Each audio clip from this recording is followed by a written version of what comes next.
Good evening my dear friends, అందరు ఎలా ఉన్నారు? నేనైతే బాగున్నాను. లంచ్ అయిపోయిందా? మరి నాదైతే లంచ్ అయిపోయింది. అయితే ఈరోజు టాపిక్ వచ్చేసి పిల్లల గురించి. నేనేమనుకుంటానంటే డ్యూటీకి వెళ్ళి వచ్చిన తర్వాత ఇంట్లో పనులన్నీ గబగబా చేసుకొని ఇంకా పిల్లలకు చదివించాలి అనుకుంటా. ప్రతిరోజు అదే పని చేసా.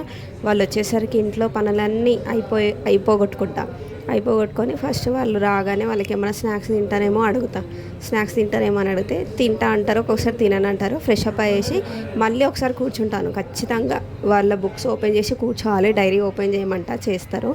ఇంకా వాళ్ళు ఏంటంటే అమ్మ వద్దమ్మా, ఒక్కొక్కసారి చదివించడం వద్దంటారు. కానీ నేను మాత్రం వినను. అప్పుడప్పుడు అనిపిస్తుంది పిల్లలకి ఏమైనా టార్చర్ చేస్తున్నానా అనిపిస్తుంది. కానీ మళ్ళీ ఏమనిపిస్తుంది అంటే ఒకసారి టీచర్ చెప్పింది కాకుండా, ట్యూషన్లో చెప్పింది కాకుండా మనం కూడా చెప్తే పిల్లలకు కొంచెం అన్న అవగాహన ఉంటుంది ఆ టాపిక్ గురించి. వాళ్ళ టీచర్ ఏం చెప్పింది అనేది మళ్ళీ గుర్తొస్తుంది అనే ఉద్దేశంతో వాళ్ళకి మళ్ళీ మళ్ళీ రిపీట్ చేస్తూ ఉంటాను. అప్పుడప్పుడు ఏమో టార్చర్ లాగా ఫీల్ అవుతారేమో అని బాధపడతా, కానీ కొంచెం ట్రై చేయాలి. మన వంతు ప్రయత్నం మనం కూడా చేయాలి. మనకు వచ్చింది కొంచెమైనా వాళ్ళకి చెప్పాలన్నదే నా ఆలోచన. చెప్తే బాగుంటుందని నా ఉద్దేశము. చెప్పాలి, ఖచ్చితంగా చెప్తేనే మనం ఇన్ని డబ్బులు కడుతున్నాం కాబట్టి కనీసం వాళ్ళకి ప్రయోజనం అని ఉంటుంది మనం చెప్పడం వల్ల. పిల్లలకు చదివించడం ఎంత ఇంపార్టెంటో నేను జుట్టుకు నూనె రాసుకోవడం కూడా అంత ఇంపార్టెంట్ లాగా ఫీల్ అవుతా.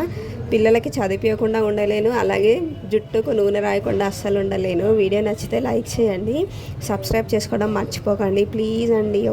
సబ్స్క్రైబ్ చేయండి. బాయ్ మరి.